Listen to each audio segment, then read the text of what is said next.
Romanos capítulo 8, versículos 12 al 13.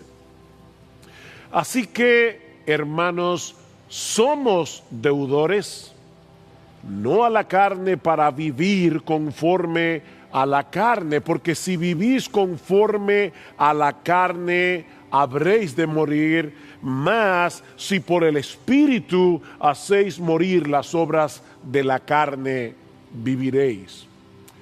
Todo cristiano verdadero anhela luchar eficazmente contra el pecado que todavía mora en nosotros, como hemos visto ya en el estudio de esta carta, sobre todo al considerar los capítulos 6 y 7 y lo que va del capítulo 8, todos aquellos que han sido justificados, todos los que han sido declarados justos en el tribunal de Dios, solo por gracia, solo por Cristo y solo por medio de la fe, también han sido santificados. Todo creyente verdadero ha sido libertado del dominio del pecado y está siendo progresivamente transformado conforme a la imagen de Jesús. Pero lo cierto es que eso genera en nosotros un conflicto constante, porque quisiéramos batallar menos contra el pecado y tener más victoria. Quisiéramos batallar menos y quisiéramos tener más victoria en la lucha, sobre todo en días como estos, cuando podemos estar más vulnerables a ciertas tentaciones. Hay hermanos que han perdido sus trabajos. Tal vez están luchando con el temor, con la ansiedad, otros con el hastío de estar encerrados en casa y no tener la menor idea de cuándo terminará todo esto. Y me imagino a algunos en su casa pensando: pastor, lo que yo necesito en esta mañana es saber cómo luchar eficazmente esta guerra que se está librando en mi corazón. ¿Cómo yo puedo pelear apropiadamente, eficazmente? Mira, mi hermano, yo te entiendo porque es mi lucha también. Sin embargo, es necesario considerar el cómo, o mejor dicho, es necesario que antes de considerar el cómo podamos seguir profundizando en el qué. Y lo que quiero decir, en otras palabras, es que antes de saber cómo podemos luchar contra el pecado que todavía permanece en nosotros para seguir avanzando en santidad, es extremadamente importante que entendamos cada vez mejor nuestra nueva identidad en Cristo. Y eso es precisamente lo que hace Pablo en su carta a los romanos. Si tú lees con cuidado los primeros 11 capítulos de la carta, que por todos suman unos 315 versículos, te vas a dar cuenta que solo hay allí 6 imperativos, 6 exhortaciones en los primeros 11 capítulos de la carta. Es decir, 309 versículos dedicados a explicarnos el cómo, dedicados a explicarnos nuestra nueva identidad en Cristo. Y solo 6 versículos dándonos exhortaciones acerca de cómo debemos vivir nuestra nueva vida en Cristo. Pablo sabía que el árbol de la obediencia solo puede crecer apropiadamente en el terreno de la gracia de Dios en Cristo. Yo voy a repetir eso otra vez. El árbol de la obediencia solo puede crecer apropiadamente cuando está enraizado en el terreno de la gracia de Dios en Cristo. De lo contrario, corremos el peligro de caer en la trampa del legalismo en nuestro deseo genuino de querer crecer en santidad. Lo que Dios ha hecho por nosotros de pura gracia es lo que hace posible nuestro crecimiento en gracia.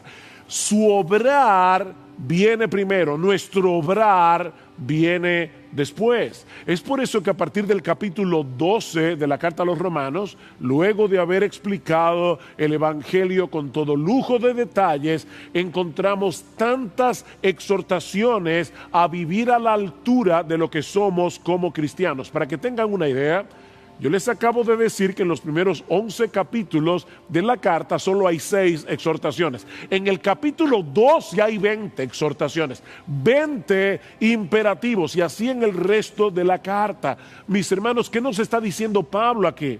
Que debemos conocer primero nuestra nueva identidad en Cristo para que luego podamos vivir en consecuencia.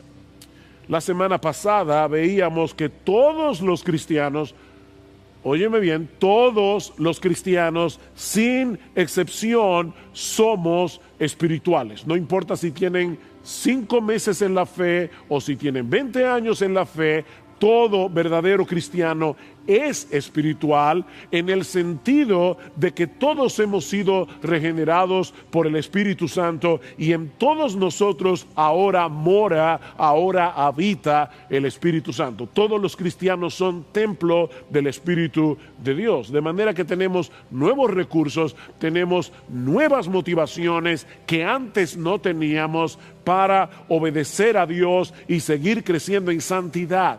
No por una motivación legalista, sino por una motivación evangélica. Y eso es precisamente lo que vamos a considerar en esta mañana al estudiar los versículos 12 y 13. Mi plan original era llegar hasta el versículo 17 en la mañana de hoy, pero a medida que avanzaba en la preparación de este mensaje, vino a ser evidente que iba a tener que concentrarme únicamente en estos 2 versículos, de los cuales aprendemos 2 cosas. Podemos derivar 2 enseñanzas. La primera es que los cristianos debemos ser coherentes con la obra que ya Dios hizo a nuestro favor en Cristo. Los cristianos debemos ser coherentes. Nota una vez más cómo comienza el versículo 12.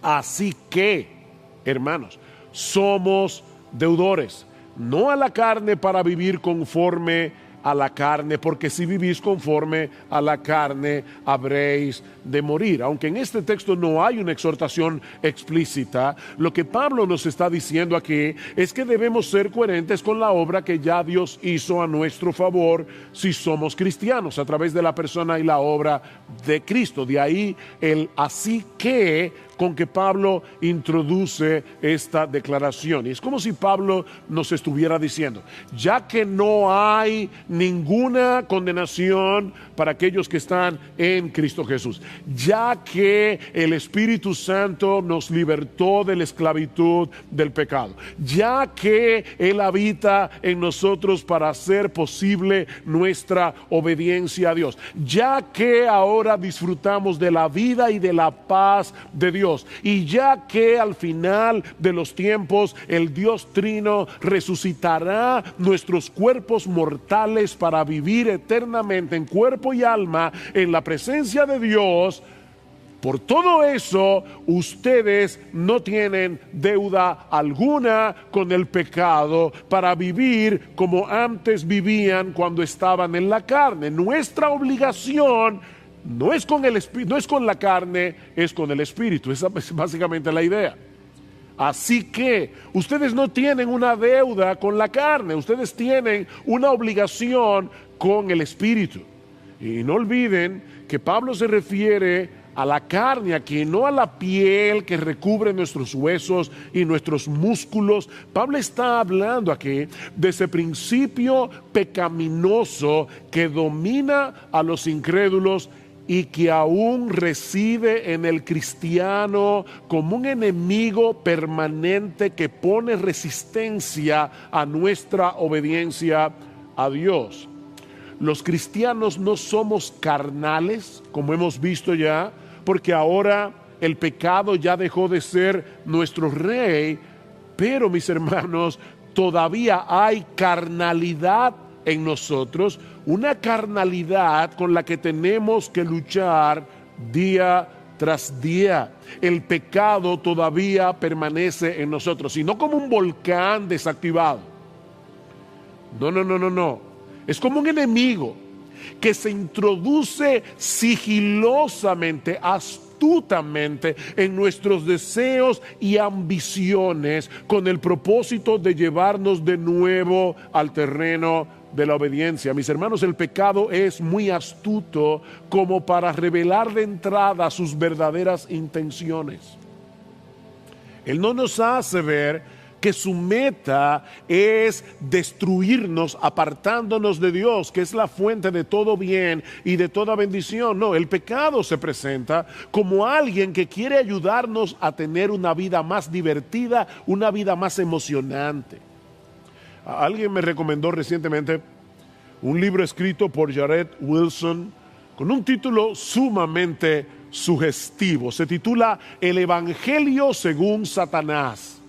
8 mentiras acerca de Dios que suenan como si fuera la verdad. Ese es el evangelio de Satanás. Mis hermanos, el diablo tiene su evangelio, que no es otra cosa que una distorsión del verdadero evangelio. No olvides que dice en 2 Corintios capítulo 11 que el diablo se disfraza como un ángel de luz. Pensemos por un momento en un creyente que está siendo tentado a cometer adulterio. Si pudiéramos hacer una lista de los beneficios de engañar a nuestras esposas, según la lógica del diablo, los beneficios del evangelio diabólico. Recuerden que la palabra evangelio es una buena noticia. Bueno, ¿cuál es la buena noticia? La buena noticia, entre comillas, que el diablo le presenta a un creyente para cometer adulterio, según la lógica retorcida de Satanás. Bueno, dice este autor, vivir la emoción de un nuevo romance, conseguir la satisfacción que mi esposa no está dispuesta a concederme o que ya no está interesada en darme, encontrar a alguien que me escuche y que de verdad me entienda, librarme del estrés y del aburrimiento, volver a sentirme atractivo y deseado, sentirme amado. Tal vez esta persona no se arroje de inmediato en los brazos de otra mujer, pero comienza a considerar la posibilidad de un romance, comienza a disfrutar el flirteo. Todavía él no se cree capaz de desobedecer a Dios, él no se cree capaz de romper sus votos matrimoniales, pero poco a poco se va enredando en esta relación hasta que un día se encuentra ya inmerso en una relación adúltera. Y mis hermanos, ningún cristiano es inmune de caer en este pecado o en cualquier otro. Mira el ejemplo de David.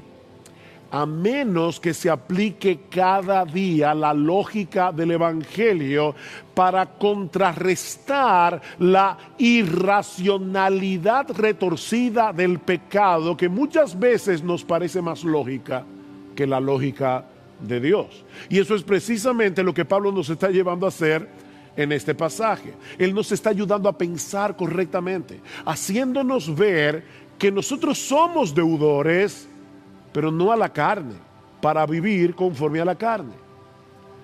No tenemos ninguna deuda con el pecado que todavía mora en nosotros. No tenemos una sola razón para hacerle caso. Mi hermano, recuerda lo que el pecado produjo en ti cuando todavía estabas bajo su control y cómo te hubiera destruido si Dios no hubiera intervenido rescatándote de esa esclavitud.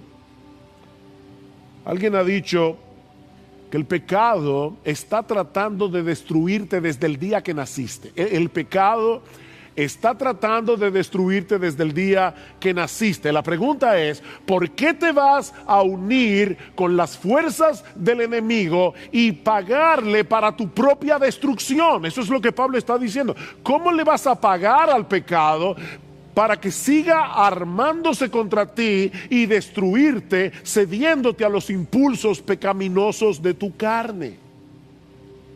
Si alguna deuda de gratitud tenemos, es con el Dios Trino, que nos atrajo con cuerdas de amor a la cruz del Calvario. Ese Dios que nos unió en Cristo para que su justicia fuera su justicia. Ese Dios que envió la morada del Espíritu, nos hizo morada del Espíritu para que el pecado no pueda dominarnos a su antojo nunca más. Eso es básicamente lo que Pablo está diciendo. Aquí es el mismo razonamiento que encontramos en el capítulo 6 de Romanos, que estudiamos hace varias semanas atrás. Pablo les dice a los romanos: ¿recuerdan cuando ustedes eran esclavos del pecado? ¿Ustedes recuerdan eso?, pregunta Pablo. ¿Qué fruto teníais de aquellas cosas de las cuales ahora os avergonzáis? Porque el fin de ellas es muerte, dice Pablo. Mas ahora que habéis sido libertados del pecado, ya fuisteis libertados del pecado y hechos siervos de Dios, escuchen bien, tenéis por vuestro fruto la santificación y como fin la vida eterna. ¿Cuál es la meta del pecado? Destruirte. ¿Cuál es la meta de Dios? Darte vida. Porque la paga del pecado es muerte, dice Pablo, mas la dádiva de Dios es vida eterna en Cristo Jesús, Señor nuestro. Debemos ser coherentes con la obra que ya Dios hizo a nuestro favor, si somos cristianos, a través de la persona y de la obra de nuestro bendito Señor y Salvador Jesucristo. En vez de darnos el miserable salario que merecíamos por nuestros pecados, el Señor nos regaló, es una dádiva de Dios, la vida eterna a través de la muerte de su Hijo. Consecuentemente, dice Pablo, ahora tenemos como fruto la santificación y como fin la vida eterna. Esa es la lógica del Evangelio. Y eso nos lleva a nuestro segundo encabezado. Ya que Dios nos salvó para santificarnos y para darnos vida en abundancia, vida en Cristo, el verdadero creyente puede y debe hacer morir las obras de la carne en dependencia del Espíritu Santo. Vean el texto una vez más. Así que, hermanos, somos deudores, no a la carne para vivir conforme a la carne, porque si vivís conforme a la carne habréis de morir. Pero si por el Espíritu hacéis morir las obras de la carne, viviréis. Lamentablemente, algunos leen este versículo como si Pablo estuviera diciendo que un verdadero cristiano pudiera perder su salvación si comienza a vivir conforme a la carne, porque Pablo dice: si vivís conforme a la carne habréis de morir. Pero mis hermanos, eso es totalmente contrario a la enseñanza del resto de las Escrituras. La salvación es por gracia, no es por obras. Y es una salvación segura porque depende de la justicia de Cristo, que es imputada o puesta en nuestra cuenta por medio de la fe. Si la salvación se pierde, entonces a final de cuentas tú tienes que conservarla por tus obras. Entonces la salvación no es por gracia, la salvación es por obras. En el mismo texto que leímos hace un momento en el capítulo 6 de Romanos, Pablo nos dice que la muerte es la paga del pecado. Eso es lo que tú y yo merecimos. Pero la vida eterna no es meritoria. La vida eterna es una dádiva de Dios, dice Pablo, un regalo que Él nos otorga de pura gracia, gratuitamente en Cristo. Sin embargo, si una persona vive controlada por su carne, siguiendo sin freno los deseos y ambiciones de su naturaleza pecaminosa, que no es otra cosa que un deseo de buscar gloria para nosotros y hacer nuestra voluntad, se está engañando a sí misma si cree que es cristiana y va camino al cielo. Eso es lo que Pablo está diciendo. Pero si por medio del Espíritu estás haciendo morir las obras de la carne, estás luchando contra el pecado que todavía permanece en ti, porque deseas agradar a Dios por medio de tu obediencia, por gratitud, por todo lo que Él ha hecho por ti a través de nuestro bendito Señor y Salvador Jesucristo. Eso es un síntoma inequívoco de que estás espiritualmente vivo. John Stott, el comentarista, lo pone de esta manera: hay un estilo de vida que lleva a la muerte y hay un tipo de muerte que lleva a la vida. Hay un estilo de vida que lleva a la muerte eterna. Y hay un tipo de muerte, mortificar, darle muerte al pecado, que lleva a la vida. El cristiano, como dice Pablo en Romanos capítulo 6, versículo 11, es alguien que ha muerto al pecado, pero que está vivo para Dios.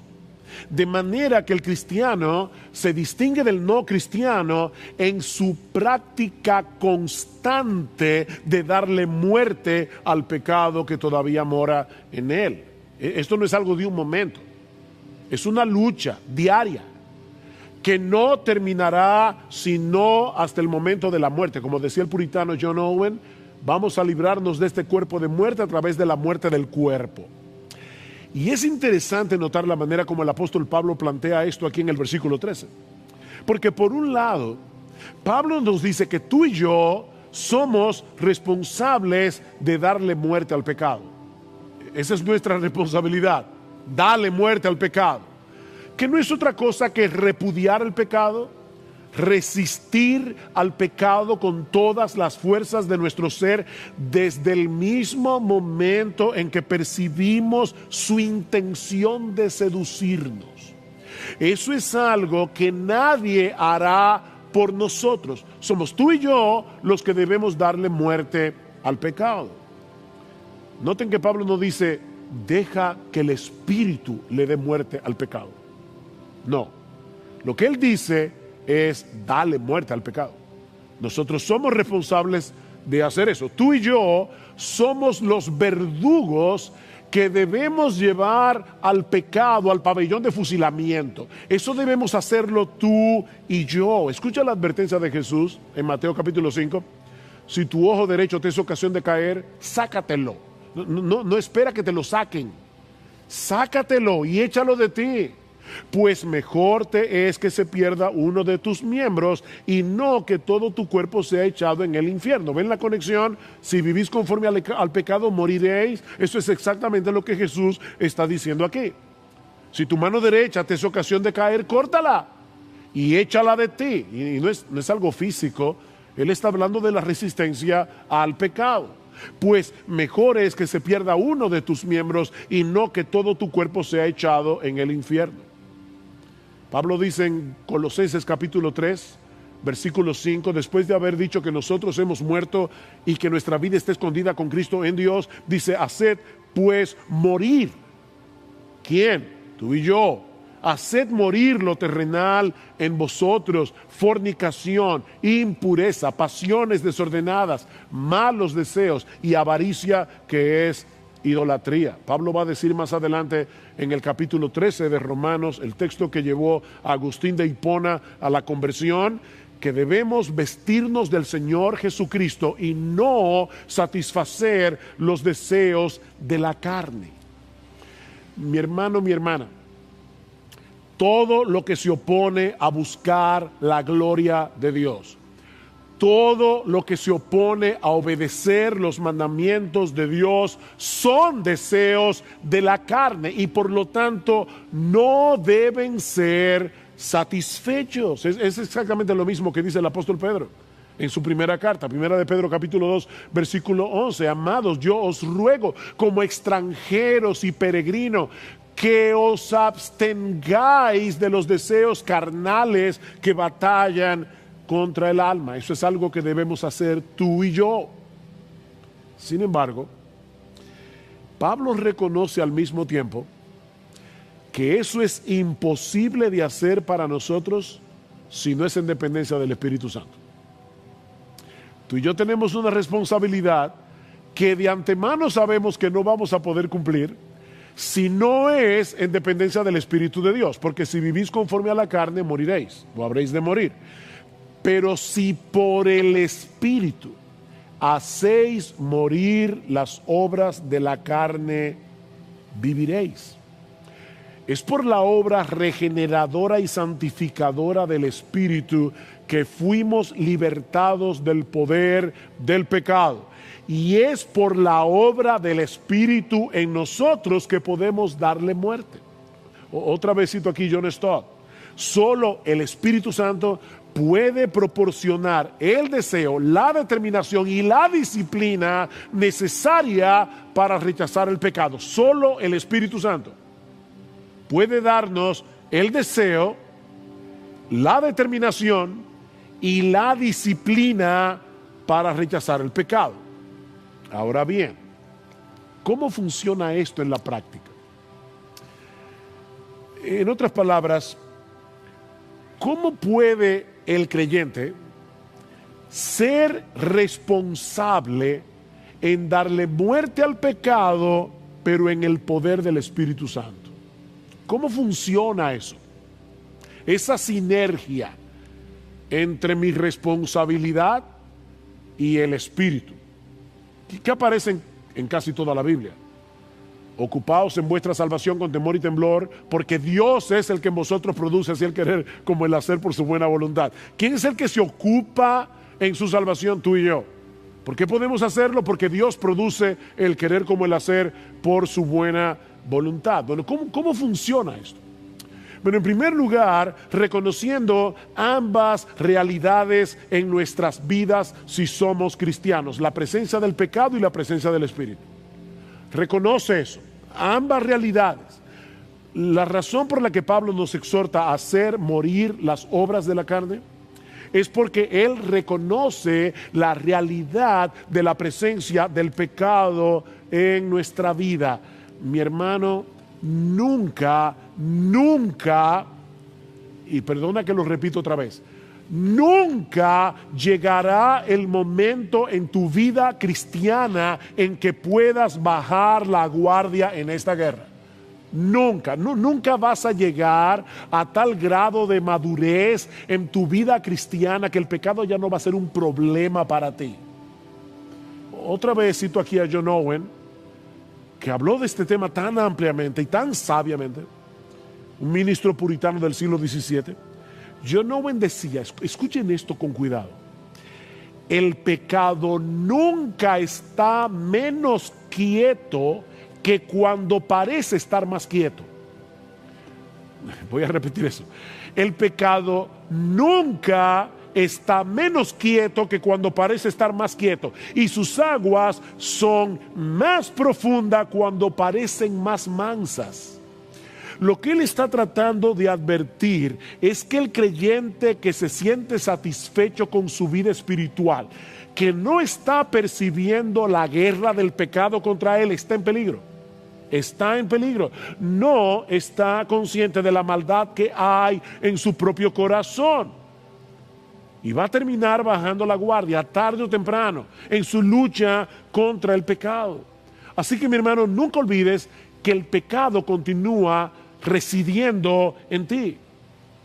Pero tampoco olvides que el Espíritu Santo ha venido a ser morada en ti si eres cristiano. En el versículo 9 que estudiamos la semana pasada, Pablo dice claramente: si alguno no tiene el Espíritu de Cristo, el tal no es de él.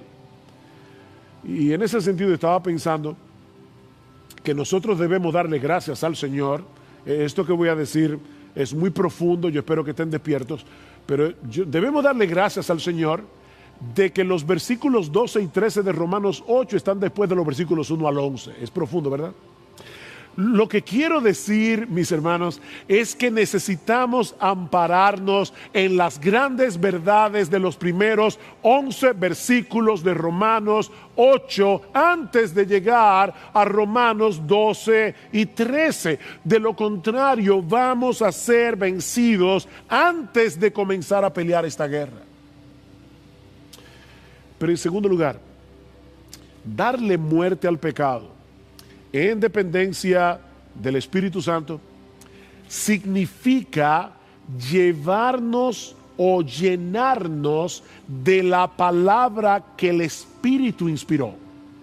Darle muerte al pecado por el Espíritu es llenarnos y ser guiados por la palabra que el Espíritu inspiró. Nota una vez más el versículo 5 que estudiamos la semana pasada.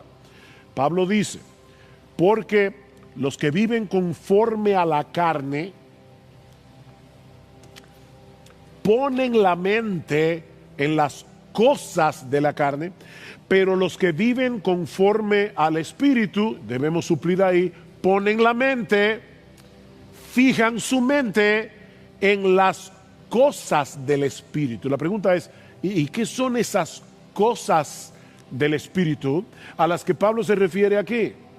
Bueno, por el contexto y por otros pasajes de las Escrituras, Pablo está hablando de la obra de salvación que él está describiendo en este mismo capítulo. En ese sentido, Pablo usa esa misma expresión en el capítulo 2 de Primera a los Corintios, hablando del plan de salvación que se revela en el Evangelio. Y yo lamento que muchos entienden este texto como si Pablo estuviera hablando del cielo. No, yo creo que Pablo está hablando de la revelación de Dios. Pablo dice, citando Isaías capítulo 64, versículo 4, cosas que ojo no vio, ahí está la palabra cosas otra vez, cosas que ojo no vio, ni oído oyó, ni han subido en corazón de hombre, son las que Dios ha preparado en el plan de redención para los que le aman. Pero Dios nos las reveló a nosotros por su Espíritu. Aquí está la revelación, porque el Espíritu todo lo escudriña aún lo profundo de Dios. Y más adelante, en el versículo 14, y aquí sí claramente hablando de la revelación de Dios, Pablo dice que el hombre natural, escuchen esta frase, no percibe las cosas que son del Espíritu. ¿Ven ahí la frase? Ponen la mente en las cosas del Espíritu. Bueno, Pablo dice, el hombre natural no percibe las cosas que son del Espíritu, porque para él son locura y no las puede entender porque se han de discernir espiritualmente. Bueno, cuando Pablo dice, pon tu mente en las cosas del Espíritu, lo que Pablo nos está diciendo es, recuerda constantemente lo que Dios te ha revelado en su palabra acerca de la salvación en Cristo. Recuerda constantemente las bendiciones que Él te ha dado de pura gracia para que puedas matar ese pecado que procura impedirte disfrutar de esas bendiciones. ¿Ves el punto? Perdón. ¿Tú recuerdas la armadura del creyente que Pablo describe en Efesios capítulo 6? Hay una sola pieza en toda esa armadura que es ofensiva. ¿Cuál es? La espada. Dice Pablo, sobre todas las cosas tomad el yelmo de la salvación, protégete la cabeza con el yelmo de la salvación y toma la espada del Espíritu, que es la palabra de Dios. Esa es la única parte ofensiva de la armadura que precisamente se usa para matar. ¿Para matar el qué? Tu pecado, para matar tu pecado. De manera que si tú quieres matar el pecado que mora en ti en dependencia del Espíritu Santo, debes usar la espada del Espíritu, que es la palabra de Dios. ¿Sabes por qué? Porque solo la palabra puede penetrar en los rincones más oscuros de nuestras almas para desenmascarar el pecado que se esconde detrás de nuestras ambiciones, detrás de nuestros deseos, detrás de nuestras aspiraciones. Sin el espejo de la palabra de Dios, sin la luz de la palabra de Dios, no vas a poder meterte en los escondrijos de tu alma y el pecado seguirá oculto. ¿Cómo vas a poder matar un enemigo que no ves? Dice el autor de la carta a los Hebreos que la palabra de Dios es viva y eficaz. ¿Y qué hace la palabra? Es más cortante que toda espada de dos filos y penetra hasta partir el alma y el espíritu, las coyunturas y los tuétanos. Y ahora escucha esta frase: y discierne los pensamientos y las intenciones del corazón. Nosotros tenemos una terrible tendencia a engañarnos a nosotros mismos, pero la palabra de Dios descubre, pone al descubierto las intenciones del corazón. Solo la Biblia puede hacer eso. Así que debes dejar que esa palabra viva te escudriñe. Debes dejar que esa palabra viva revele tu pecado. Pero al mismo tiempo,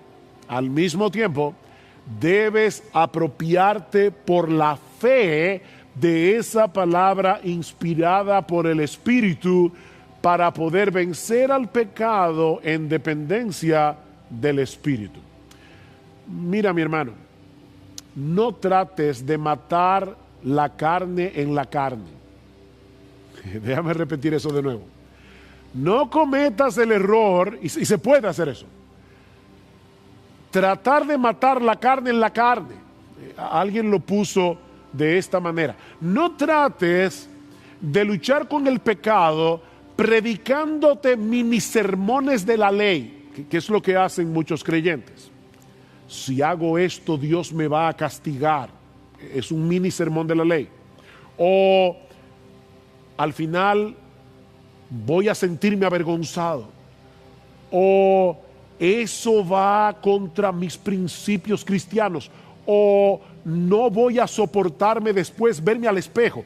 Mini sermones de la ley. Mis hermanos, ese era el problema de los Gálatas. El problema de los Gálatas, que estaban haciendo caso, estaban haciendo oído a falsos maestros que querían hacerles creer que ahora debían depender de la ley para crecer en santidad. Y escuchen cómo Pablo los amonesta. Oh Gálatas insensatos. Y como citaba hace mucho en un sermón anterior, de una paráfrasis de alguien que decía: oh, mis queridos imbéciles de Galacia. Básicamente lo que Pablo está diciendo. ¿Quién nos fascinó? Y la palabra ahí es embrujar. ¿Quién nos embrujó para no obedecer a la verdad? A vosotros, ante cuyos ojos Jesucristo ya fue presentado claramente entre vosotros como crucificado. ¿Ven el Evangelio? ¿Ven el Evangelio otra vez? Que nos fue revelado por medio de los apóstoles en la Biblia. Esto solo quiero saber de vosotros. ¿Recibisteis el Espíritu por las obras de la ley o por el oír con fe? Tan necios sois que, habiendo comenzado por el Espíritu, ahora vais a acabar por la carne. ¿Y qué significa eso? Bueno, acabar por la carne en este contexto es volver a depender de la ley para ser santificado. Todo aquel que pretende alcanzar el favor de Dios a través de su propio esfuerzo por obedecer la ley se está conduciendo según la carne. Eso es lo que Pablo está diciendo aquí. Y ahora escuchen el versículo 5. ¿Tantas cosas habéis padecido en vano, si es que realmente fue en vano? Aquel pues que os suministra, noten que no dice suministró, es presente. Aquel que os suministra el Espíritu y hace maravillas entre vosotros, ¿lo hace por las obras de la ley o por el oír con fe? Bueno, la respuesta que Pablo espera de sus lectores es muy obvia. Dios nos suministra el Espíritu, Dios hace maravillas entre nosotros, no por las obras de la ley, sino por el oír con fe. Así que no se trata únicamente de leer la Biblia, se trata de apropiarte de ella por la fe. El diablo se vale de la mentira para llevarnos al pecado, pero Dios nos ha provisto de la verdad de su palabra para que podamos exponer la mentira del pecado y darle muerte. Esa es la espada del Espíritu. Seguramente muchos creyentes estamos luchando con el temor, con la desesperanza en estos días. ¿Qué pasa si me quedo sin trabajo? ¿Qué pasa si uno de los míos se enferma del COVID? ¿Qué pasa si esta cuarentena se prolonga y yo acabe perdiendo la paciencia y comportándome de una manera que maltrate a mi familia y que sea de un mal testimonio para el Evangelio? Son temores que vienen a nuestras almas en momentos como estos. Bueno, mi hermano, lo que te estoy diciendo es: aférrate a la palabra de Dios.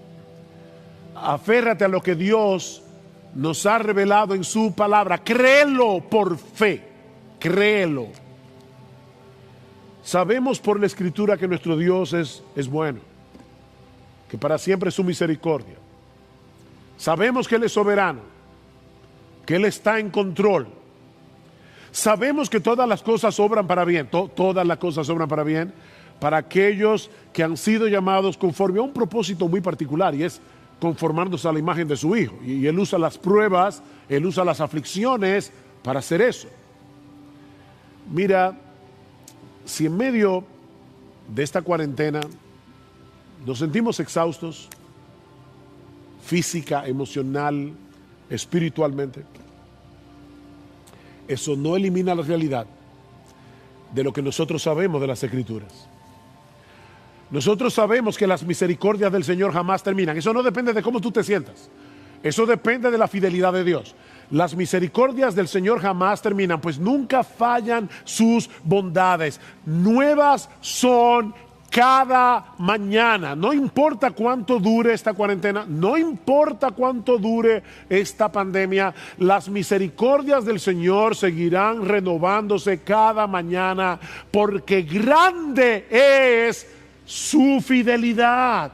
Nosotros sabemos que si bien somos débiles, nos cansamos, perdemos a veces el deseo de levantarnos por la mañana, nuestro Dios no desfallece ni se fatiga con cansancio. Él da esfuerzo al cansado. Él multiplica las fuerzas del que no tiene ninguna. Si ahora yo te pregunto, ¿tú crees eso? ¿Tú crees eso? Porque es por medio de la fe en lo que Dios nos ha dicho en su palabra que el Espíritu Santo obra en nosotros. El Espíritu Santo no anula tu capacidad de razonar. ¿Ves? Él no te santifica sin tomarte a ti en cuenta. Él lo hace a través de ti. Y lo que Pablo está diciendo es, deja que el Espíritu de Dios obre en tu vida, confiando tú, no en tus sentimientos, no en las circunstancias, sino confiando en su palabra. Es como un bote. La labor tuya y mía es, por la fe, levanta las velas y deja que el viento sople. Pero eres tú que tienes que levantar la vela confiando en el Señor. Eres tú que tienes que traer a tu mente las promesas de Dios. Eres tú quien tienes que predicarte mini sermones, pero no de la ley, sino del Evangelio. Predícate mini sermones de la palabra de Dios. Tal vez estás luchando contra un pecado que te parece tan atractivo que tu lucha se ha vuelto agónica y has perdido toda esperanza de tener victoria. Yo sé que yo me entregué, yo no puedo con ese pecado. Óyeme, yo no estoy hablando aquí de ser tentado, yo estoy hablando de caer, porque tentados vamos a ser hasta que nos muramos. Hay pecados que desaparecen de nuestras vidas en el momento de la conversión, hay pecados con los que vamos a luchar hasta el día que cerremos nuestros ojos en esta tierra. Bueno, ¿tú has perdido toda esperanza en vencer ese pecado? Bueno, mira una vez más lo que Dios te ha concedido en Cristo.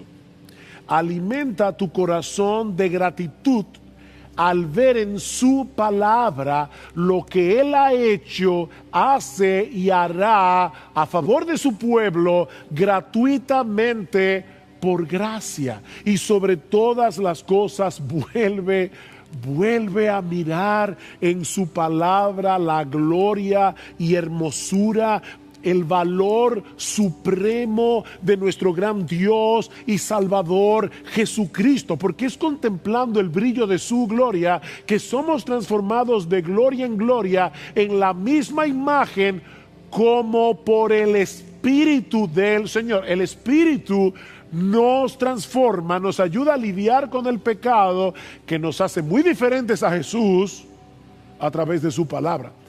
¿Qué dice Cristo en Juan capítulo 14? Él me glorificará. Yo voy a enviar al Espíritu, Él me glorificará. La labor del Espíritu al inspirar este libro es glorificar a Jesús, de principio a fin, desde Génesis hasta Apocalipsis. ¿Para qué? Para que contemplando el brillo de su gloria en este libro inspirado por el Espíritu, nosotros seamos transformados de gloria en gloria en la misma imagen como por el Espíritu del Señor. Solo podemos pelear esta batalla en el poder del Espíritu Santo. Y eso no es otra cosa que descansar por fe en lo que Él nos ha revelado en su palabra. ¿Te sientes agotado? ¿Exhausto? Ya no puedes más. Pero déjame contarte una historia. Y con esta historia concluyo. Es la historia del paralítico en el estanque de Betesda. Juan capítulo 5. Llevaba 38 años en esa condición.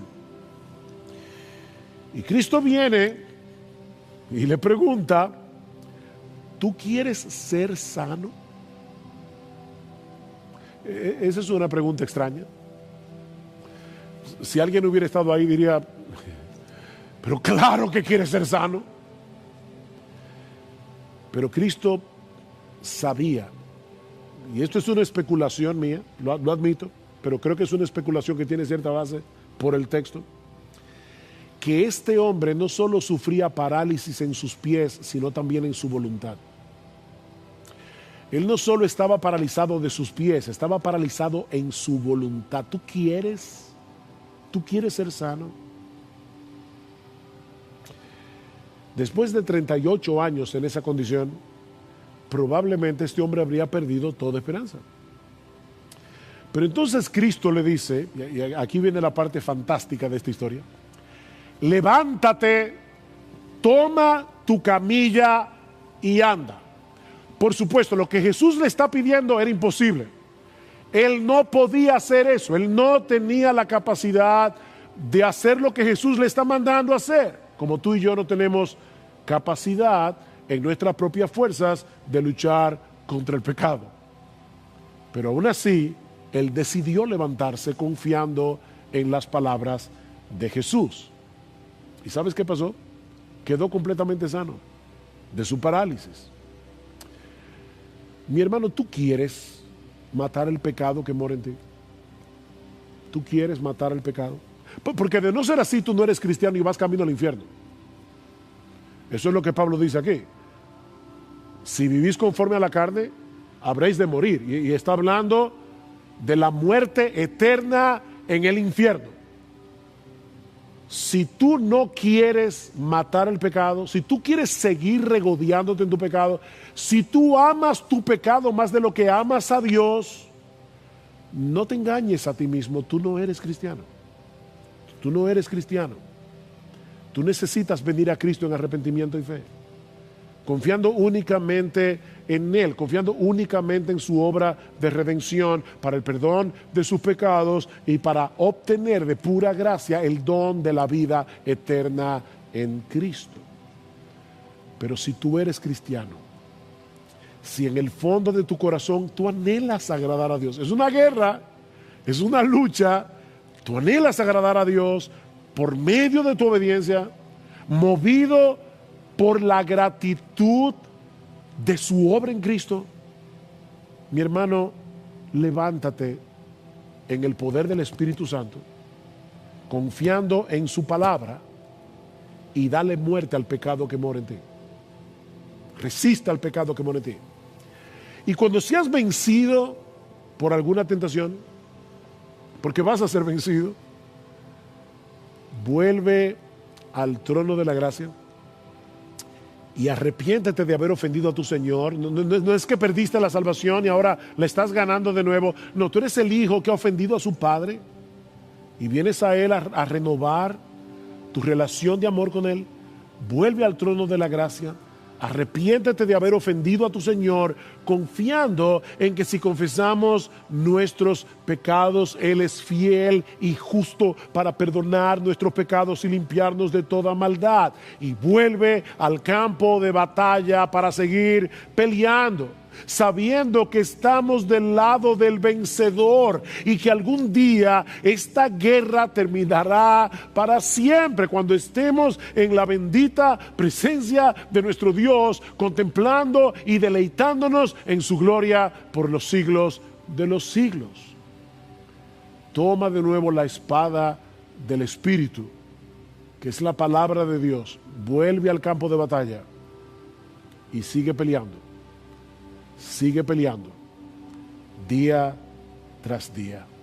Somos pecadores rebeldes, merecemos la condenación de Dios por causa de nuestros pecados. Pero mis hermanos y amigos que están aquí en esta mañana, es sobre ese fondo negro de nuestra condición espiritual que el diamante del Evangelio brilla en todo su esplendor. La buena noticia que el Evangelio anuncia es que Dios no nos dejó en esa condición de miseria, en esa condición de condenación, sino que proveyó a través de Cristo un Salvador que nos libra del pecado y que nos libra de todas las consecuencias del pecado. Dios, el Hijo, la segunda persona de la Trinidad, se hizo hombre, vivió una vida de perfecta obediencia a la voluntad de su Padre y luego murió en una cruz como un criminal para pagar por todos nuestros pecados. Él recibió sobre sí mismo voluntariamente toda la ira de un Dios perfectamente santo, perfectamente justo, toda la ira que tú y yo merecemos por causa de nuestros pecados. Eso fue lo que vimos desde la mitad del capítulo 3 hasta el capítulo 5 de la carta. Cristo unió nuestras vidas con la suya por medio de la fe, de tal manera que ahora su justicia perfecta cuenta como nuestra en el tribunal de Dios. Somos justificados, es decir, declarados justos en el tribunal de Dios, únicamente por medio de la fe en Jesús. De ahí lo que dice Pablo en Romanos capítulo 5, versículo 1, por tanto, habiendo sido justificados por la fe, tenemos paz para con Dios por medio de nuestro Señor Jesucristo. No tenemos controversias con Dios, podemos morirnos tranquilos. Pero el asunto no termina ahí, sino que debido a nuestra unión con Cristo, y guarden esa frase en sus mentes en esta mañana, debido a nuestra unión con Cristo, todos los que han sido justificados también han sido santificados. Hemos sido libertados de la esclavitud del pecado, para que ahora podamos gradualmente ser transformados conforme al carácter de nuestro Señor Jesucristo. Eso fue lo que vimos en Romanos capítulo 6, capítulo 7, capítulo 8. Eso en sí mismo es abrumadoramente extraordinario. Pero resulta mucho más sorprendente si consideramos el hecho de que la única razón, óyeme mi hermano, la única razón por la que ahora disfrutamos de todas esas bendiciones que fluyen de nuestra unión con Cristo es porque Dios de pura gracia decidió amarnos desde antes de la fundación del mundo, como vimos a partir del capítulo 9. Dios tuvo misericordia de nosotros porque Él decidió tener misericordia de nosotros. No había nada, ni en ti ni en mí, que nos hiciera atractivos a los ojos de Dios. Romanos 9:16, Romanos 9:18, Dios tuvo misericordia porque Dios tuvo misericordia. Porque Él decidió amarnos. Es por eso que Pablo concluye esta sección de la carta reaccionando en adoración al contemplar ese despliegue de la sabiduría de Dios. ¿Cómo solo Dios puede concebir un plan de salvación a través del cual Él perdona a pecadores culpables y aún así mantiene intacta su justicia. Y eso es lo que lleva a Pablo a decir en el capítulo 11, versículo 33, oh profundidad de las riquezas y de la sabiduría y del conocimiento de Dios, cuán insondables son sus juicios, inescrutables sus caminos, pues ¿quién ha conocido la mente del Señor? ¿O quién llegó a ser su consejero? ¿O quién le ha dado a él primero para que se le tenga que recompensar? Porque de él y por él y para él son todas las cosas. A él sea la gloria por siempre. Amén. Y lo que vamos a ver ahora, a partir del capítulo 12 y hasta el final de la epístola, son las aplicaciones que se derivan de todo lo que Dios ha hecho a nuestro favor. Solo por gracia, solo por Cristo, solo por medio de la fe. Y hay al menos dos enseñanzas que podemos extraer de estos dos versículos de Romanos 12 con el que Pablo introduce esta última sección de la carta.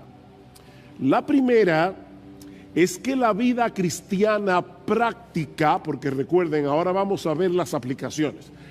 La vida cristiana práctica se construye sobre el Evangelio. O si quieren ponerlo en las palabras de Pablo, la vida cristiana se construye sobre las misericordias de Dios. Sobre las misericordias de Dios. Vean una vez más el versículo 1. Por consiguiente, o como dice la Reina Valera del 60, así que, hermanos, os ruego por las misericordias de Dios que presentéis vuestros cuerpos como sacrificio vivo y santo, aceptable a Dios, que es vuestro culto racional. Esta exhortación no aparece en un vacío, ni todas las que vamos a ver a partir de ahora en la serie de Romanos. No son exhortaciones que aparecen en un vacío. Están relacionadas con todo lo que Pablo ha venido hablando del Evangelio en los primeros 11 capítulos de la carta. Primero el Evangelio, luego las exhortaciones. Y en este caso, mis hermanos, el orden de los factores sí altera el producto. Sí altera el producto. No podemos comenzar exhortando a las personas a que se comporten de cierta manera sin antes decirles lo que Dios ha hecho a nuestro favor en Cristo para hacer posible ese cambio radical en nuestras vidas. Primero el Evangelio, luego las exhortaciones. Mis hermanos, ese es el problema de los moralistas. Nosotros somos cristianos, no moralizadores. El problema de los moralistas es que sus exhortaciones a una vida buena no tienen ninguna base que la sustente. Los moralistas ponen el caballo detrás de la carreta, cuando debería ser delante, ¿verdad? Para que mueva la carreta. Los moralistas ponen el caballo detrás. De hecho, es interesante notar que en los primeros 11 capítulos de Romanos, los cuales suman en total 315 versículos, cuéntalos si quieres, 315 versículos, allí solo aparecen 6 exhortaciones o mandatos. 6 mandamientos en 315 versículos. Pero a partir del capítulo 12 encontramos una exhortación tras otra sobre cómo vivir a la altura de nuestra nueva identidad en Cristo. De hecho, solo en el capítulo 12 hay 20 exhortaciones, más del triple que en los 11 capítulos anteriores. Otra manera de decir esto, y por favor no se preocupen, van a entenderlo porque al principio puede sonar un poco extraño, pero otra manera de decir esto es que en la gramática del Evangelio los indicativos vienen primero y los imperativos después. Si tú quieres hablar en el lenguaje de Dios, apréndete esta regla de la gramática celestial. Los indicativos primero y los imperativos después. Ahora, yo sé que hay muchos aquí que salieron del colegio hace ya unos cuantos años. Así que déjenme explicar a qué yo me refiero. En la gramática española se usa el verbo en modo indicativo para señalar un hecho. Por ejemplo, Juan tiró la pelota. El verbo está ahí en modo indicativo. Estoy relatando algo que sucedió. ¿Qué fue lo que sucedió? Que Juan tiró la pelota. Ahora, si yo digo, niños, escuchen, si yo digo, Juan, tira la pelota, ¿cuál es la diferencia? Que ahora yo no estoy relatando un hecho, estoy dando una orden, estoy dando un mandato. En ese caso, el verbo está en modo imperativo. Bueno, lo que estamos diciendo, mis amados hermanos, es que en el Evangelio los hechos de nuestra redención en Cristo vienen primero. Los imperativos, exhortaciones, mandatos que se derivan de esos hechos vienen después. Esa es la gramática de Dios.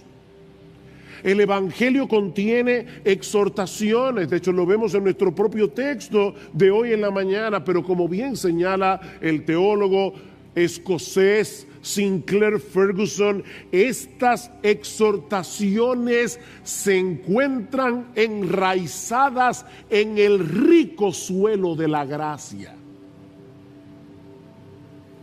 Hay exhortaciones en el Evangelio, pero están enraizadas en el rico suelo de la gracia de Dios. Es por eso que Pablo aquí apela a las misericordias de Dios antes de exhortar a los creyentes a que presenten sus cuerpos como un sacrificio vivo. Y noten, mis hermanos, que Pablo menciona aquí las misericordias de Dios. Él pudo haber dicho, os ruego por la misericordia de Dios, pero no fue lo que dijo. Él dijo, os ruego por las misericordias de Dios, en plural. Mis hermanos, el diamante del Evangelio tiene tantas facetas que podemos pasarnos el resto de nuestras vidas meditando en todas las maneras en que Dios nos ha mostrado y nos sigue mostrando su misericordia. Nuevas son cada mañana. ¿Saben que los diamantes dependen de su precio por los cortes que tienen? Bueno, el Evangelio tiene muchos cortes. Es un diamante multifacético. Este es un tema que nunca se agota. Este es un tema que nunca se agota. Podemos meditar en las misericordias de Dios las 24 horas del día, los 365 días del año, y nunca llegará el momento en que nos quedemos en blanco, sin nada por lo cual agradecer a nuestro Dios por todo lo que Él ha hecho, por todo lo que Él está haciendo y por todo lo que hará, únicamente por causa de Jesucristo. Mira, mi hermano, esas misericordias comenzaron antes de que tú nacieras. Esas misericordias comenzaron en la eternidad, cuando Dios nos escogió para amarnos en Cristo de pura gracia desde antes de la fundación del mundo. Miren, solo meditar en eso es suficiente para pasar el resto de nuestras vidas glorificando a Dios y dándole gracias. Él te amó, te escogió por nombre, con nombre y apellido, para que tú seas de Él. Sobre todo, tomando en cuenta el hecho de que Dios conocía de antemano lo corrupto que sería nuestro corazón. Dios sabía de antemano, cuando nos escogió, que nosotros no lo íbamos a escoger a Él naturalmente. Y sabía de antemano el precio que Él iba a tener que pagar para rescatarnos de esa condición y reconciliarnos con Él. La vida de su precioso Hijo. Mis hermanos, en la misma medida en que nosotros entendemos la magnitud de nuestros pecados, así como la gloria y majestad de aquel que estuvo dispuesto a hacerse hombre y sustituirnos en la cruz para pagar nuestra deuda con la justicia de Dios, en la misma medida en que nosotros entendemos eso, estaremos preparados para darle a nuestro Dios la gloria que Él merece. Esa es la meta final de nuestra salvación, la gloria de Dios. Que nuestro Dios reciba toda la gloria por lo que Él ha hecho a nuestro favor en Cristo. Escuchen cómo Pablo lo va a decir más adelante en Romanos capítulo 15, en el versículo 7. Por tanto, aceptaos los unos a los otros como también Cristo nos aceptó para gloria de Dios. Cristo nos aceptó para gloria de Dios. Pues os digo que Cristo se hizo servidor de la circuncisión para demostrar la verdad de Dios, para confirmar las promesas dadas a los padres y para que los gentiles glorifiquen a Dios por su misericordia.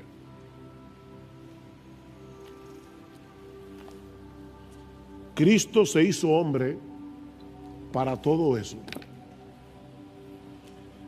para que ahora podamos vivir el resto de nuestras vidas glorificando a Dios por su misericordia. Lo que nos lleva de la mano a la segunda parte de nuestro texto. Ya vimos que la vida cristiana se construye sobre el Evangelio, es sobre las misericordias de Dios, sobre lo que ya Dios hizo a nuestro favor. Cualquier cosa que nosotros hagamos de ahora en adelante no es para ganarnos el favor de Dios, es porque ya fuimos favorecidos por Él. Recuerden la gramática, primero los indicativos, luego los imperativos. Bueno, ahora vienen los imperativos. Y lo que aprendemos de esta segunda parte de nuestro texto es que la vida cristiana práctica se resume en dos deberes fundamentales que descansan en las misericordias de Dios. Y el primero es que presentemos nuestros cuerpos en sacrificio vivo. Vean el versículo 1. Romanos 12:1. Por consiguiente, hermanos, os ruego por las misericordias de Dios que presentéis vuestros cuerpos como sacrificio. Deténganse allí por un momento. Cuando los judíos del primer siglo y también en cierto modo los paganos escuchaban la palabra sacrificio, muy probablemente pensaban en tres cosas: un templo, un sacerdote y un animal. Un templo, un sacerdote y un animal. Estos tres elementos eran fundamentales para la adoración a Dios en el antiguo pacto. Un israelita creyente en el antiguo pacto no podía concebir la adoración a Dios sin un templo, un sacerdote y un animal. Pero cuando llegamos al Nuevo Testamento descubrimos algo sorprendente.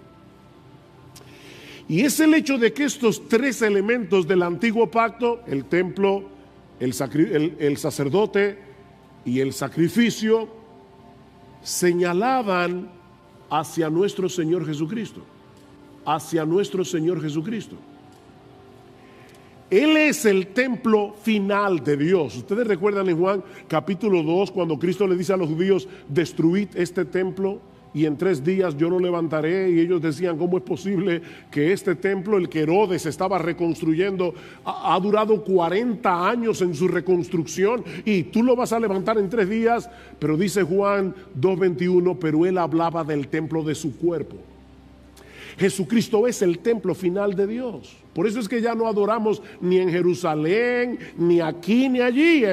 Estamos en Cristo, en el templo, todo el tiempo. Pero al mismo tiempo, Él es el sacerdote y el sacrificio. Él es el sacerdote que en el altar de la cruz se ofrece a sí mismo como el Cordero de Dios que quita el pecado del mundo. Eso es lo que vemos en toda la carta a los hebreos. Él es el sacrificio final. Bueno, ahora Pablo se vale de esta misma terminología tan típica del Antiguo Testamento, escuchen bien, para señalar a los creyentes del nuevo pacto que debido a nuestra unión con Cristo, ahora somos el templo de Dios, una nación de sacerdotes y somos el sacrificio. Recuerden, Cristo es el templo, el sacerdote y el sacrificio, y nosotros estamos en Él. Así que por causa de nuestra unión con Cristo, nosotros somos el templo, nosotros somos los sacerdotes y nosotros somos el sacrificio. Vean lo que dice en Primera de Pedro capítulo 2 versículo 4 al 5, y ese texto es importante porque usa palabras muy similares a las de Romanos 12:1. Dice Pedro: viniendo a Él como una piedra viva, desechada por los hombres, pero escogida y preciosa delante de Dios, también vosotros como piedras vivas sed edificados como casa espiritual, el templo, para un sacerdocio santo, para ofrecer sacrificios espirituales aceptables a Dios por medio de Jesucristo. ¿Ven? Somos el templo, los sacerdotes y el sacrificio. Solo que ahora ese sacrificio no tiene nada que ver con el perdón de los pecados, sino con nuestra consagración, con nuestra entrega total a Dios por lo que Él ya hizo en Cristo para perdonar nuestros pecados. Nosotros no hacemos sacrificios para el perdón de los pecados. Eso lo hizo Jesús. Por eso es que Pedro dice que nuestros sacrificios espirituales son aceptables a Dios por medio de Jesucristo. De manera que el sacrificio del que Pablo está hablando en Romanos capítulo 12, versículo 1, mis amados hermanos, es la entrega de todo nuestro ser como una manifestación de nuestra gratitud hacia Dios por todas sus misericordias. En vez de traer un animal para ser sacrificado como hacían los israelitas en el Antiguo Testamento, nosotros somos el sacrificio. Ese es el culto, dice Pablo al final del versículo 1, que ahora rendimos a Dios, la presentación de nuestros cuerpos como un sacrificio vivo. Hay una obsesión ahora con el cuerpo. Y eso no es nuevo, los griegos tenían esa misma obsesión. Una obsesión, los gimnasios son el nuevo templo de hoy, donde las personas van a adorar. Y yo no digo que todo el que vaya a un gimnasio va por eso, yo estoy diciendo simplemente que hay personas que usan los gimnasios como un templo de adoración a su propio cuerpo. Hay una obsesión con el cuerpo. Y lo que Pablo está diciendo es, sí, toma ese cuerpo y sacrifícaselo a Dios. Esa debe ser tu obsesión. No las libras. El sacrificio, la consagración. Mis hermanos, la verdadera adoración en el nuevo pacto no consiste en algo que hacemos en un lugar determinado, en un día de la semana. Es la entrega total de todo nuestro ser con la determinación de hacer todo lo que hacemos para la gloria de Dios. Adorar a Dios no es algo místico. Estoy aquí.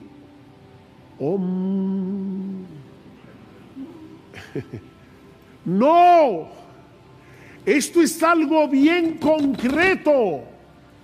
Entrega tu cuerpo es convertir en un acto de adoración todo lo que hacemos con este cuerpo. ¿Ven por qué yo les decía y oraba para que el Señor nos ayudara a tener un entendimiento más amplio de lo que significa ser cristiano? Mis hermanos, esa es la misma enseñanza que vimos hace meses atrás cuando estudiamos Romanos capítulo 6. Vayan conmigo una vez más a Romanos capítulo 6, versículo 11. Así también vosotros consideraos muertos al pecado, pero vivos para Dios en Cristo Jesús. Esa es la enseñanza, la exhortación. Por tanto, no reine el pecado en vuestro cuerpo mortal, para que no obedezcáis sus lujurias, ni presentéis los miembros de vuestro cuerpo al pecado como instrumentos de iniquidad, sino, aquí está la exhortación de Romanos 12, presentaos vosotros mismos a Dios como vivos de entre los muertos, y vuestros miembros a Dios como instrumentos de justicia.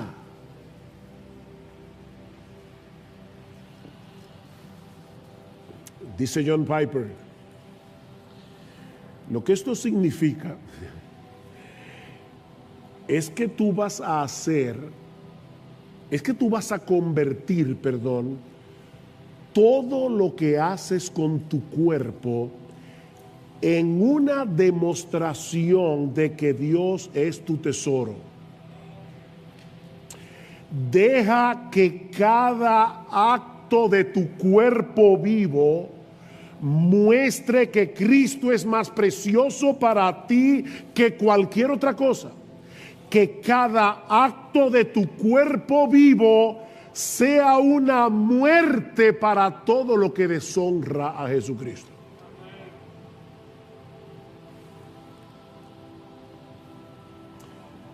La razón por la que Pablo nos exhorta a presentar nuestros cuerpos, los evangélicos hablamos mucho de entregar el alma.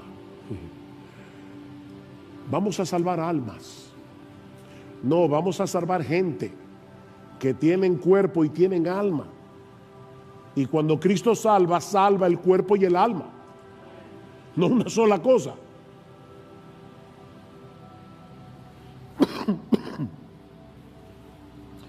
La razón por la que Pablo nos exhorta a presentar nuestros cuerpos en sacrificio es por el hecho de que es a través de nuestros cuerpos que nosotros hacemos lo que hacemos. Hay hermanos que dicen, yo no estaba en la iglesia hoy, pero estaba en espíritu. Mira, olvídate de eso. Nosotros no somos espiritistas, no vengas en espíritu.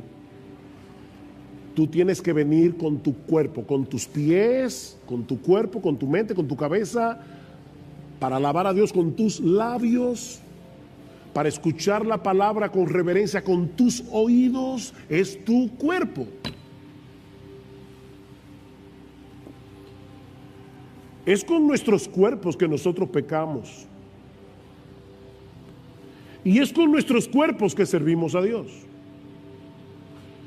Y lo que Pablo nos está diciendo, tanto en Romanos 6 como en Romanos 12:1, es que ese mismo cuerpo que antes habíamos entregado por completo al pecado, ahora que hemos recibido las misericordias de Dios, debemos entregarlo por entero al servicio de Dios como un acto de adoración.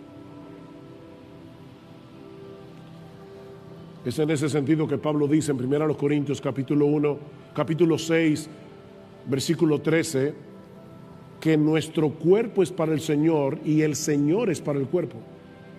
Nuestro cuerpo es para el Señor y este cuerpo ahora es templo del Señor. Templo del Espíritu Santo.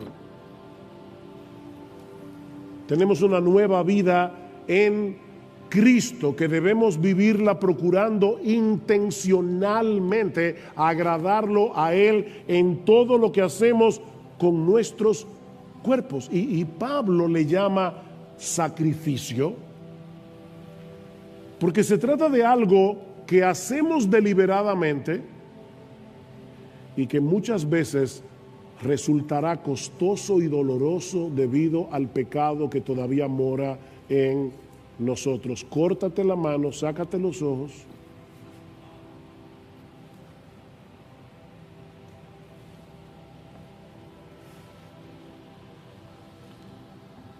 Y miren, mis hermanos, contrario a lo que mucha gente piensa, esta no es una entrega que se hace una sola vez. Ciertamente, todos nosotros nos entregamos a Dios en el momento de nuestra conversión. Pero constantemente debemos recordar que nuestros cuerpos no nos pertenecen. Por eso es que el Señor nos dice en Lucas, niégate a ti mismo, toma tu cruz cada día y sígueme. ¿Por qué cada día? O porque todos los días yo trato de bajar mi cuerpo de esa cruz. Constantemente debemos recordar que este cuerpo es el instrumento con el que ahora adoramos a Dios, procurando su gloria en todo lo que hacemos, ya sea que estemos aquí congregados como iglesia o en nuestros lugares de trabajo o compartiendo con nuestra familia en casa o en nuestro tiempo de ocio. Debemos actuar como lo que somos. ¿Y qué es lo que somos? Adoradores del único Dios vivo y verdadero.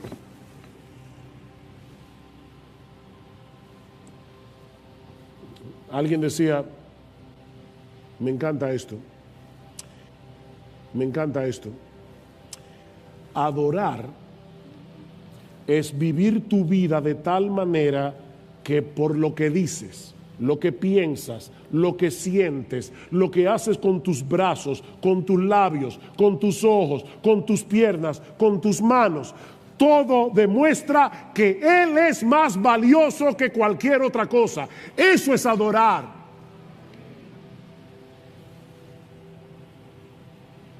Y en ese sentido yo pienso, mis hermanos, que debemos tener cuidado al decir que nosotros venimos a la iglesia a adorar a Dios. Ahora, no me malentiendan. Nosotros venimos a la iglesia a adorar a Dios. Eso es verdad. Pero yo creo que sería más preciso decir que nosotros venimos a la iglesia a continuar adorando. Eso es más preciso, porque Supuestamente eso era lo que estábamos haciendo todo el resto de la semana. La diferencia es que ahora lo estamos haciendo como pueblo de Dios, en la presencia especial de Dios, en el día del Señor.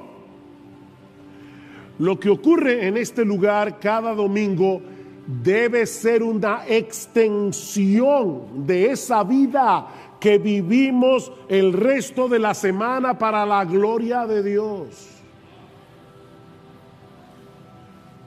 Somos adoradores que nos reunimos una vez a la semana juntos como iglesia para adorar. Pero éramos adoradores antes de llegar aquí.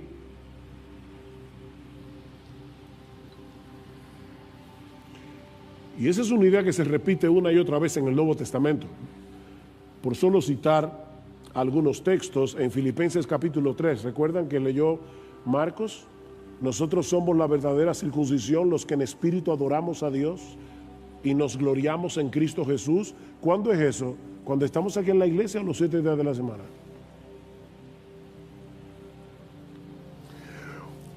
Primera Corintios 6. ¿O no sabéis que vuestro cuerpo es templo del Espíritu Santo, que está en vosotros, el cual tenéis de Dios, y que no sois vuestros?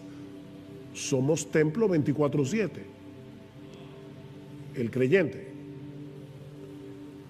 Pues por precio habéis sido comprados. Por tanto, glorificad a Dios en vuestro cuerpo y en vuestro espíritu, los cuales son de Dios.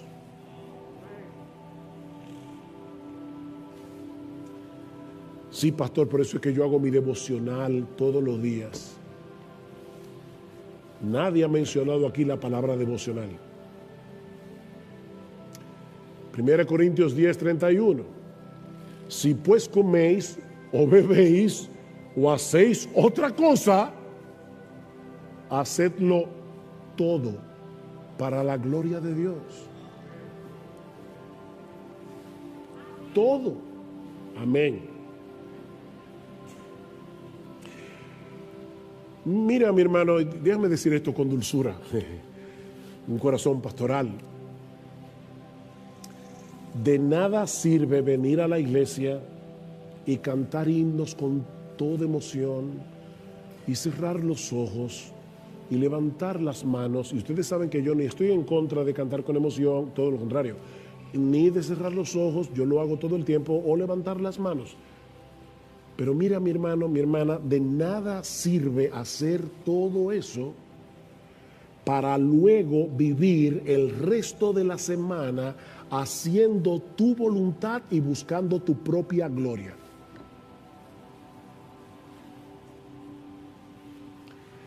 La verdadera adoración es un estilo de vida. Es un estilo de vida. Ya que Dios nos compró para Él, debemos presentar nuestros cuerpos como sacrificio vivo y santo. Es decir, lo contrario a lo que hacíamos cuando éramos inconversos, que usábamos los miembros de nuestros cuerpos para pecar contra Dios, para vivir de espaldas a Dios.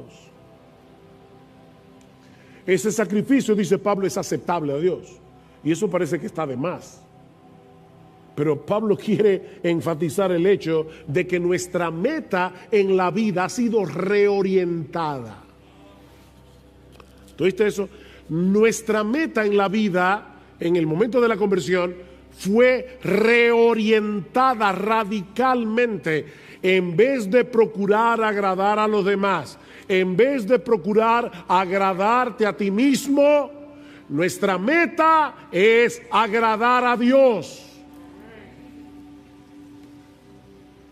Y todo lo que hagáis, sea de palabra o de hecho, hacedlo todo en el nombre del Señor Jesús, dando gracias a Dios Padre por medio de Él. Si lo que vas a hacer, tú no puedes hacerlo en el nombre de Jesús, ni dándole gracias a Dios por eso que tú vas a hacer, no lo hagas.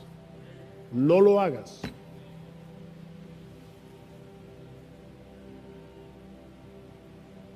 Eso es verdadera adoración.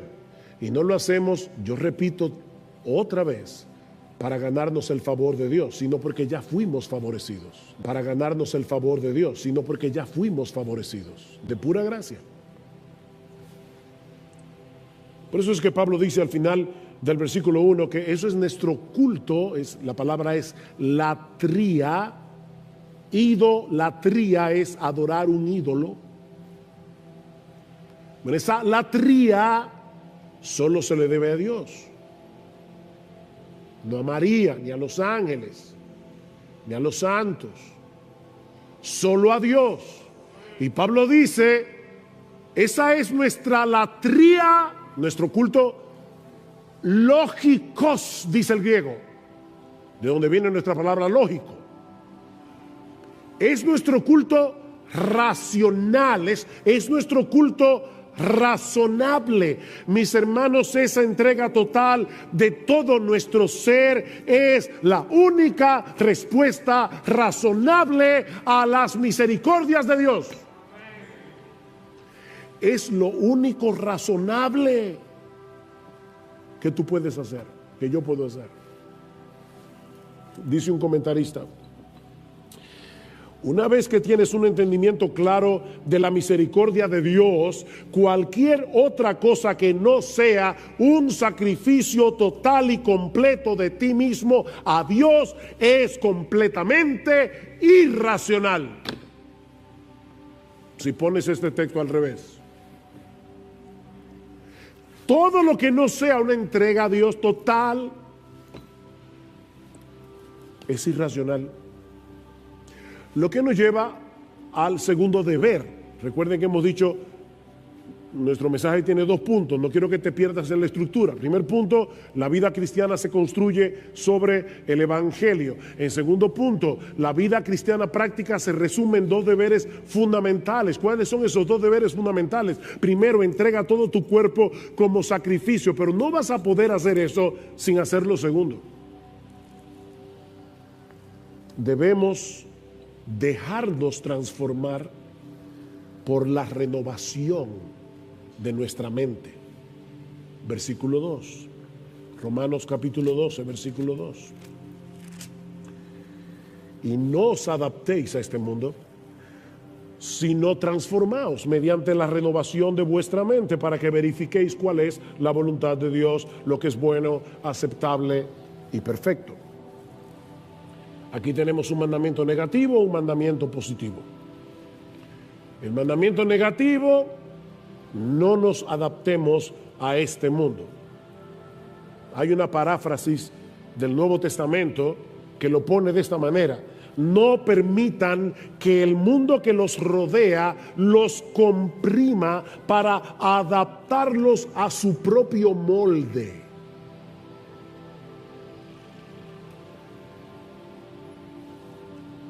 Este mundo tiene un sistema de valores y de prioridades totalmente contrarios a Dios, y no es un mundo pasivo.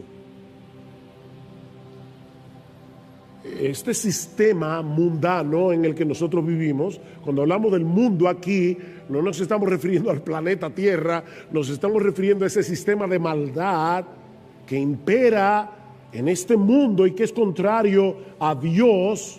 Ese sistema, mis hermanos, trata por todos los medios de imponerse sobre nosotros, frecuentemente de una manera sutil, no es tan claro a veces. De hecho, la mayoría de las veces no es tan claro. En una manera sutil, insistente, constante, prolongada.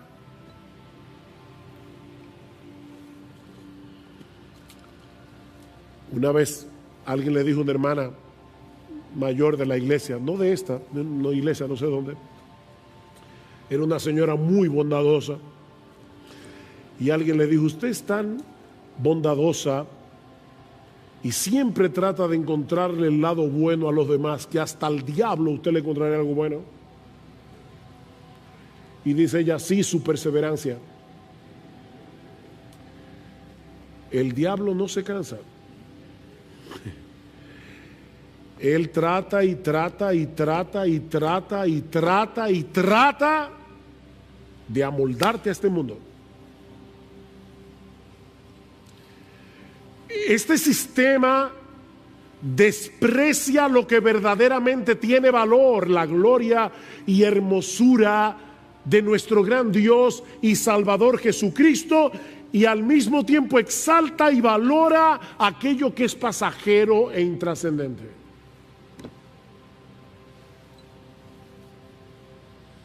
Lo fútil. Un filósofo árabe, Gibran, Khalil Gibran, escribió una historia acerca de dos ladrones que idearon la manera más eficaz para poder robarle al pueblo. Vamos a salir de noche y vamos a cambiarle el precio a todas las cosas. Lo que vale mucho le vamos a poner el precio menor, y lo que vale más menos le vamos a poner el precio mayor. Y dice Gibran, desde aquella época el mundo está confundido.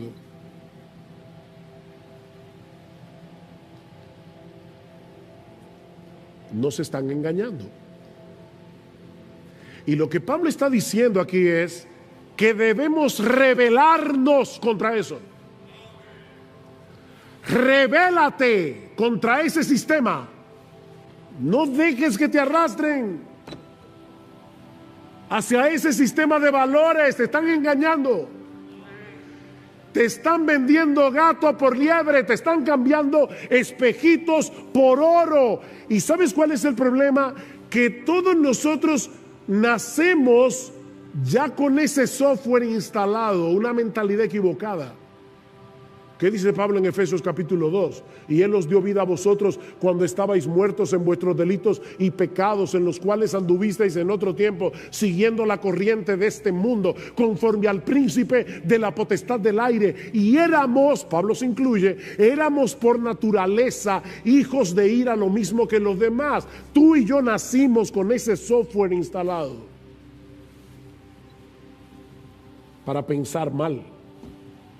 Nosotros vinimos al mundo con una mente distorsionada, llena de mentiras. Es por eso que necesitamos ser transformados por medio de la renovación de nuestra mente, por medio de la renovación de nuestro entendimiento, que es la parte positiva de la exhortación. Y aquí hay otra cosa gramatical interesante. El verbo que usa Pablo, transformar, metamorfeo, metamorfosis, de donde viene la palabra metamorfosis, ese verbo es un imperativo pasivo. Y eso es extraño, porque te está mandando algo en lo que tú eres pasivo.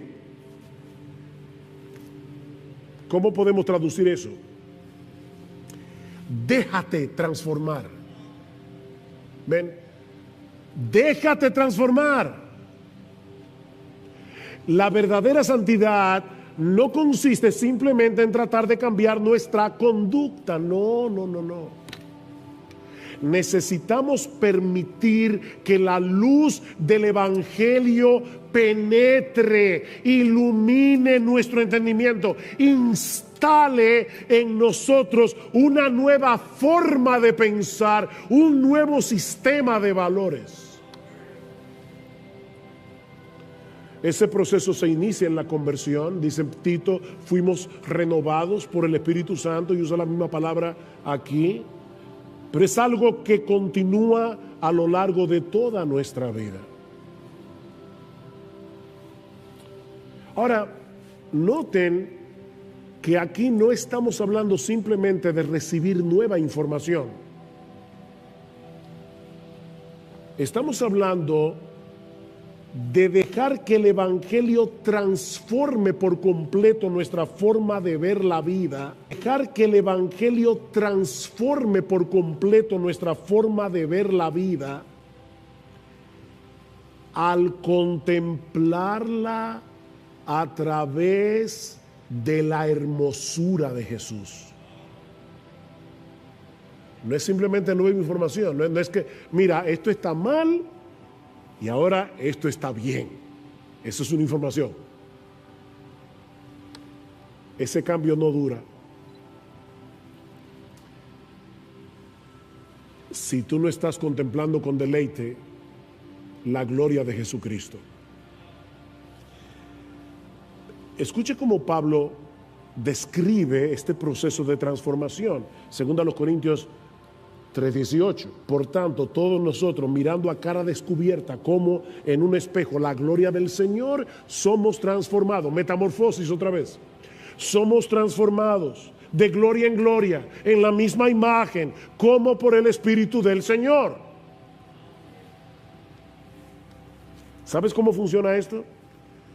Tú terminas convirtiéndote en lo que adoras. Salmo 115, versículo 8. Semejantes a ellos, a los ídolos, son los que los hacen. Se hacen semejantes a sus ídolos. Yo me acuerdo cuando yo me convertí, año 1977, estrenaron Fiebre del Sábado por la Noche. Yo no la vi, por cierto. Ya me había convertido, gracias al Señor. Pero yo decía, ¿y por qué que ahora todos los muchachos andan con esto aquí, ¿cómo se llama esto? La manga de la camisa. Porque así lo usa John Travolta. Y lo grande es que los adolescentes, sobre todo, tienen un afán de ser únicos. Pero yo no soy como todo el mundo, que entonces se hacen como todo el mundo. Es una cosa rara. Por eso le digo que es muy sutil. Pablo continúa diciendo, pero si nuestro evangelio está aún encubierto, entre los que se pierden está encubierto, en los cuales el Dios de este siglo cegó el entendimiento de los incrédulos para que no les resplandezca la luz del evangelio de la gloria de Cristo, el cual es la imagen de Dios. Si tú no puedes ver a Cristo glorioso, mi amigo, es porque el diablo te está cegando. Porque no nos predicamos a nosotros mismos, dice Pablo, sino a Jesucristo como Señor y a nosotros como vuestros siervos por amor a Jesús. Pablo, ¿y por qué tú predicas si acabas de decir que el pecador está ciego? Yo predico porque Dios, que mandó que de las tinieblas resplandeciese la luz, es el que resplandeció en nuestros corazones para iluminación del conocimiento de la gloria de Dios en la faz de Jesucristo. ¿Ves? Lo que Pablo nos enseña en este pasaje es que el mismo proceso que Dios usó en nuestra conversión, abrir nuestros ojos a través de la predicación para que veamos nuestro pecado y para que veamos a Jesucristo como el todo suficiente Salvador, digno de toda gloria, digno de toda admiración. Ese proceso es el que Dios usa en nuestra santificación. El mismo proceso que usó en la conversión es el que usa en la santificación. Viendo su gloria, somos transformados de gloria en gloria. Sinclair Ferguson, otra vez, lo explica de esta manera: en la medida en que la grandeza del evangelio comienza a llenar y a expandir nuestras mentes, mientras llegamos a conocer al Hijo de Dios a través de la palabra de Dios y por el Espíritu de Dios, un proceso de cambio toma lugar en nuestros pensamientos, en nuestros sentimientos, en nuestros deseos y en nuestro vivir. La palabra de Dios y el Espíritu de Dios obran juntos, transformándonos activa y poderosamente.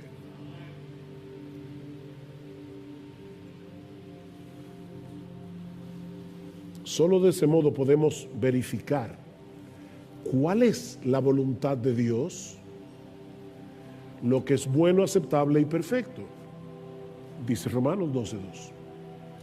¿Y qué es lo que Pablo está diciendo aquí?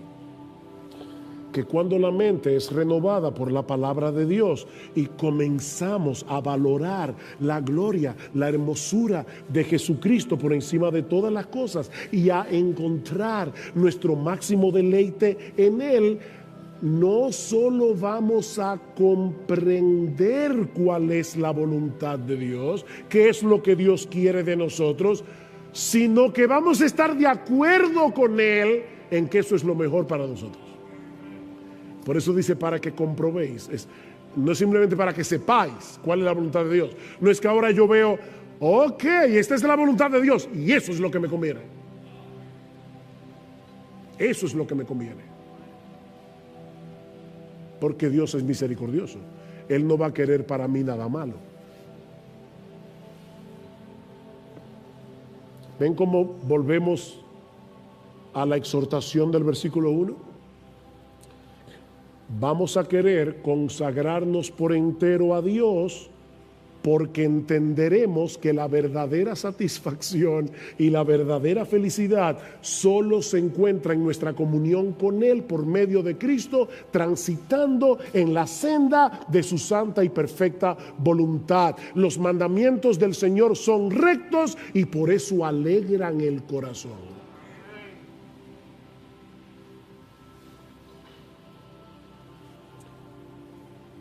El hecho de hablar de sacrificio puede llevarnos a pensar que el llamado de Dios es algo como esto. Mira, tú vas a vivir una vida miserable aquí en la tierra, pero no te preocupes que al final viene la gloria. ¿Verdad? Eso es como alguna gente ve la vida cristiana. Aquí una desgracia, pero no te preocupes, esa desgracia dura poco. Lo bueno está del otro lado.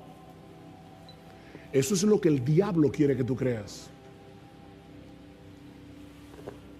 No. La realidad es que Cristo vino a darnos vida y vida en abundancia. Cristo vino a darnos vida.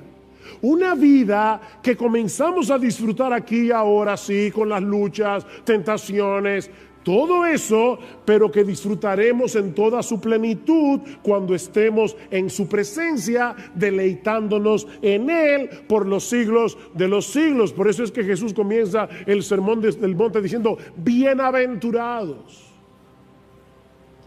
Y esa palabra, que es una palabra muy rica, que significa floreciente. No simplemente dichoso o feliz, no es mucho más que eso, es floreciente. Cristo vino a resolver lo que el diablo dañó. La vida humana fue diseñada por Dios para florecer, pero el diablo quiere marchitarte.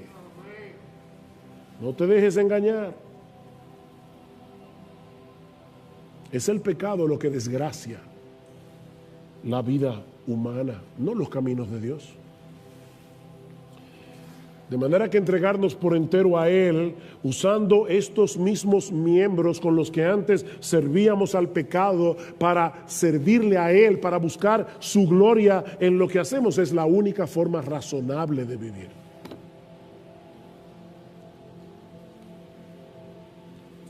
Y a la luz de esa realidad, déjame hacerte una pregunta.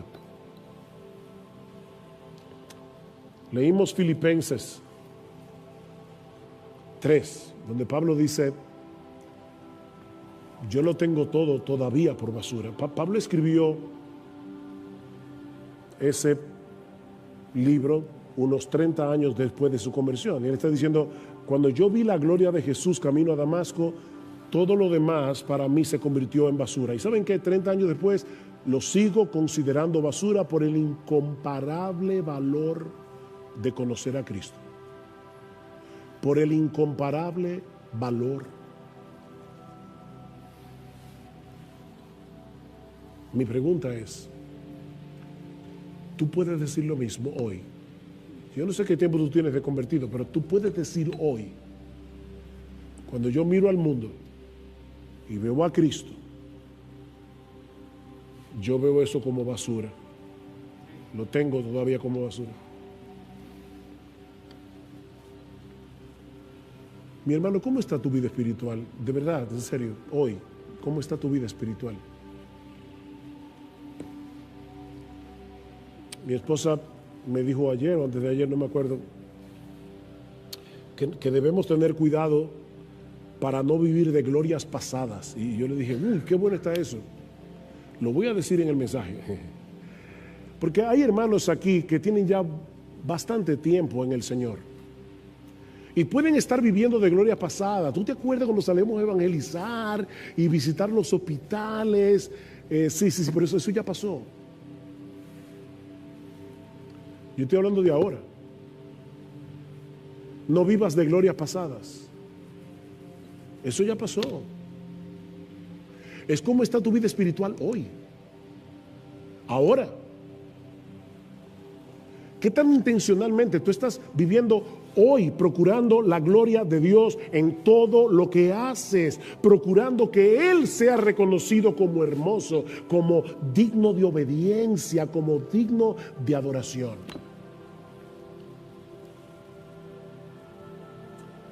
Mira, mi hermano, mi hermana, si tú has decaído espiritualmente, te has enfriado en tu fe,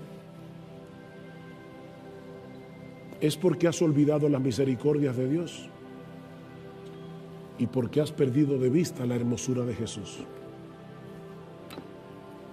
Es tan sencillo como eso. La gloria de Jesús está eclipsada. ¿Sabe lo que es un eclipse, verdad? Que aquí está el sol, la luna se interpone, ya no veo el sol, ya no veo la luz como la veía antes, el mundo como que pierde su color, se vuelve mustio, gris.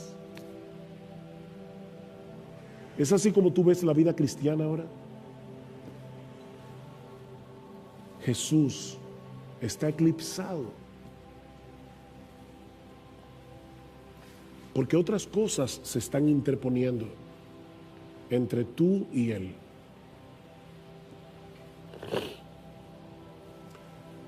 Pero mi hermano, tú no tienes que seguir viviendo en esa mediocridad espiritual.